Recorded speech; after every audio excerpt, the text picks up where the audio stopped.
Hola, muy buenas tardes, profesor. Soy Benítez García Daniel y yo voy a explicar qué es el Joule. El Joule es una unidad de energía de trabajo de calor y que se puede medir de manera que un Joule es igual a un Newton por distancia. Un Newton equivale es una fuerza, que la fuerza es toda interacción que al aplicarse sobre un objeto puede cambiar su estado de movimiento o deformarlo de tal manera que la fuerza es igual a la masa por aceleración. Y para saber qué se siente un joule y qué es la fuerza, podemos hacer un ejemplo de manera de que un joule es la energía total que recibirá un objeto, mientras que la fuerza es la obstaculización que necesita o ejerce sobre algo de tal manera que nosotros podamos sentir. Mientras que un joule lo podemos elevar de manera de a 1 metro, esta goma la elevamos a 1 metro y la fuerza, en este caso sería la gravedad. Recordemos que la gravedad es una fuerza también que es de 9,81 metros sobre segundo al cuadrado. Este, esta fuerza va a ejercer y va a tener una energía de tal manera que sentiremos como un joule estará equipado de esta manera, así tendríamos sentir la energía. De manera que la fuerza es la masa por la aceleración. La masa es del objeto y la aceleración, pues es ahora sí de que cuánto tiempo tarda en su velocidad, cuánto tiempo tarda en caer este objeto gracias a la velocidad que ejerce sobre el tiempo, y esto va a estar al cuadrado. Y para saber cómo definirlo en diferentes maneras, podemos observar que es el voltaje, que es la energía que tiene cada carga eléctrica para moverse dentro de un circuito. De tal manera que un voltaje es igual a Joule sobre Coulomb. Y para saber cuánto vale un Joule y un Coulomb, lo podemos saber muy fácilmente. Y antes que sigamos, eh, este voltaje, el voltaje en sí en general para México es de 127 voltios que hace funcionar los aparatos electrónicos. Aunque estos 127 voltios no es completamente exacto. ¿Por qué? Porque hay una caída de voltaje de 5 voltios, por lo que nos queda de 122 voltios hasta 120 dependiendo ahora sí que la caída, pero generalmente siempre es de 5 voltios. Ahora retomando que es un Coulomb. Coulomb es la cantidad de energía de carga transportada en un segundo por una corriente de Ampere. Y para esto, la fórmula matemática es Coulomb por Ampere por segundo. O sea que un Coulomb en sí, ya esa es una constante general, que un Coulomb es 6 por 2, es 6 por 6,242 por 10 a la 18 electrones, y lo vamos a multiplicar por la corriente, o en este caso sería el ampere y el segundo.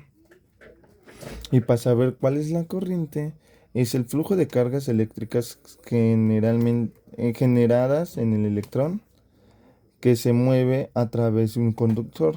El conductor en sí hay muchos tipos. Hay algunos que son muy buenos, unos son pésimos y unos son nulos, uno que anula a la corriente. Podremos decir que el plástico anula la corriente, o, o el alambre de cobre es un buen conductor, ya que es un material eléctrico, no, es un material conductor de alto rango que ayuda al transporte de energía y de voltaje. ¿Qué es la potencia? Es la cantidad de energía que se entrega o que se consume por unidad de tiempo, que está expresada por la watt. Potencia es igual a voltaje por intensidad, por ello sabemos que es el voltaje intensidad y se mide en watts, así que un watt es igual a un joule sobre segundo, y recordemos, y ya sabemos que es un joule.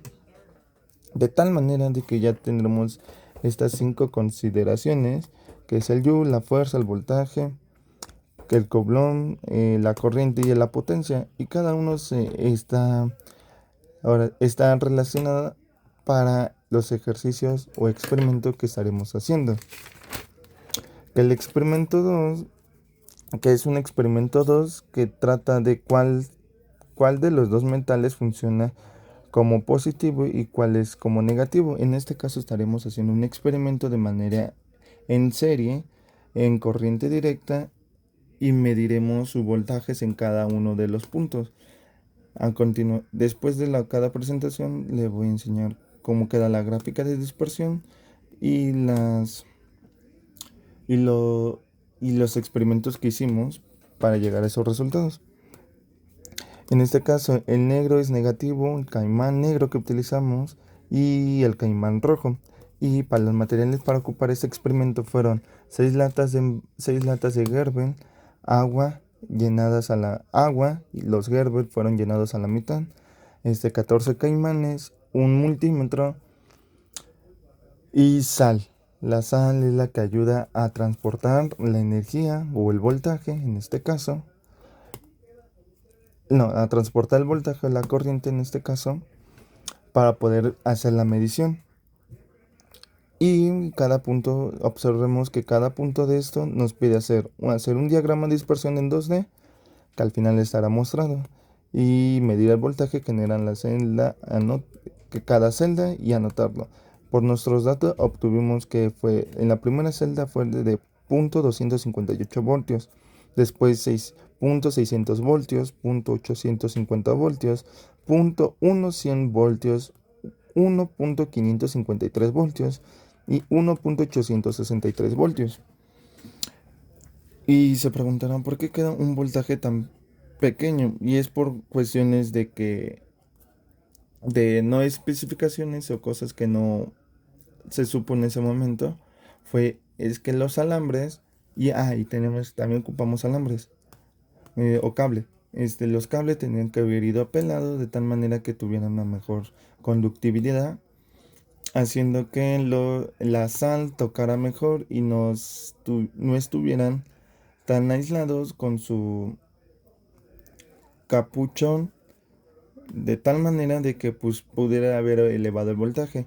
Y para esto, después de esto, nos pedía iluminar un LED, de tal manera que sí se llegó a comprobar y a obtener el resultado que queríamos, pero de manera muy mínima, ya que el voltaje no era lo suficientemente alto.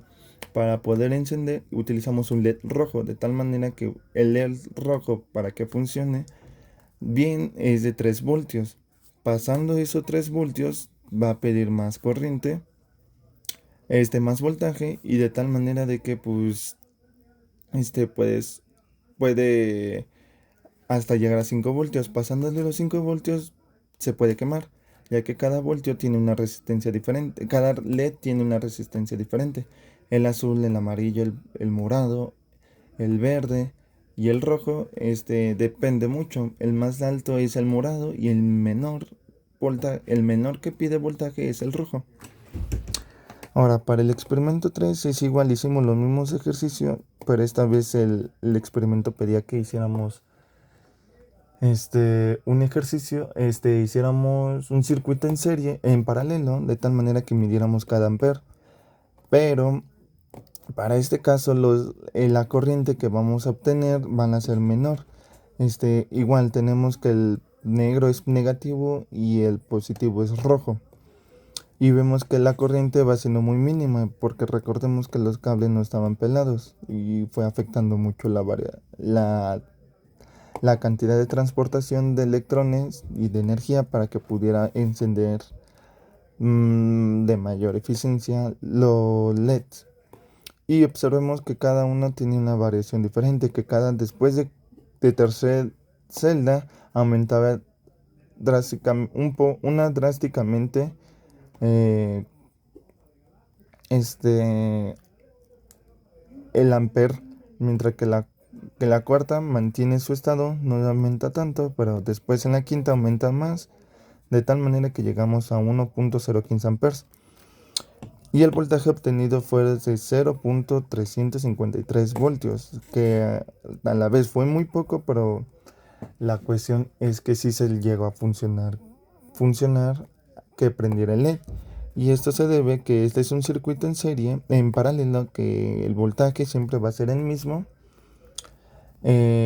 pero la corriente transmitida va a ser la sumatoria de cada una de cada una de las resistencias o circuitos que necesitamos, de tal manera que esto aumente o disminuya. Y las celdas actúan como resistencias, mientras que y por eso se pudo contribuir o concluir que sí se pudo obtener los resultados requeridos.